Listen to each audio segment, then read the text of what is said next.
Kui jälgida, kuidas ühed inimesed ettevõtlusesse satuvad, siis väga sageli on see kas juhuslik või siis mingisuguse turusituatsiooni nägemine.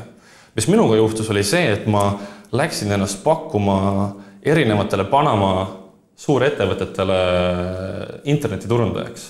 Tol hetkel ma hispaania keelt veel ei rääkinud ja ma mõtlesin, et ma kohalikul turundil ei suuda midagi turundada, aga just, et kuna turism ja kinnisvara buumisid sel hetkel, siis ma mõtlesin, et see on nagu suurepärane võimalus.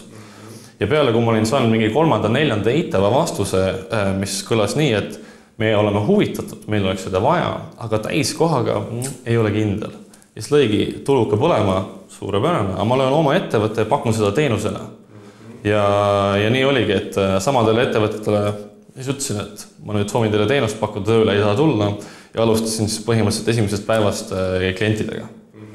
Ja nii ma siis sattusin tegema internetiturunduse konsultatsioone, alguses siis Panamas. Ja siis peale seda tegin seda sama asja Ühendriikides. Ja selle käigus tekkis selline evolutsioon, et ma leidsin, et ühel hetkel tuleb füüsiline barjäär ette, kui palju kliente ma saan korraga peale võtta. Ehk siis, kuna ma müüsin oma aega ja meil on kõigil ainult kindel hulk töötunde päevas, siis ühel hetkel tuleb lagi ette.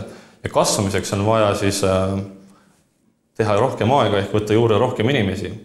Ja see on see küsimus, et kui võtta juurde rohkem inimesi, see tähendab, et ma peaksin siduma ennast mingisuguse geograafilise asukohaga. Jääma sinna paigale ja siis hoolitsema selle firma kasvatamise eest. Ja siis ma mõtlesin, et ma ei ole veel kindel, kas ma tahan paikseks jääda. Mis oleks lahendus? Ja lahendus oleks see, kui ma saaksin teha tööd ühe korra ja saada selle eest makstud palju kordi. Ja lahendus on see, et kogu oma know-how, mida ma muidu pakkusin konsultatsioonile, ma pakendasin infotooteks, mille abil siis ühe ettevõtte turundaja või juht saab ise ennast õpetada internetiturundust tegema ja tal ei ole vaja seda teenust sisse osta. Ja tänu sellele, et see on siis toode, mina saan seda müüa lõpmatus koguses.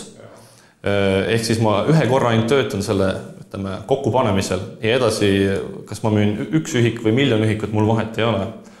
Ja lisaeelis on selle juures see, et kuna minu praegu ongi põhitegevus on infotoodete müümine, põhieelis ongi sellel see, et puuduvad ladustamiskulud, puuduvad saatmiskulud, et kas minu klient on Boliivias, Austraalias, Eestis, mul ei ole ühtegi vahet.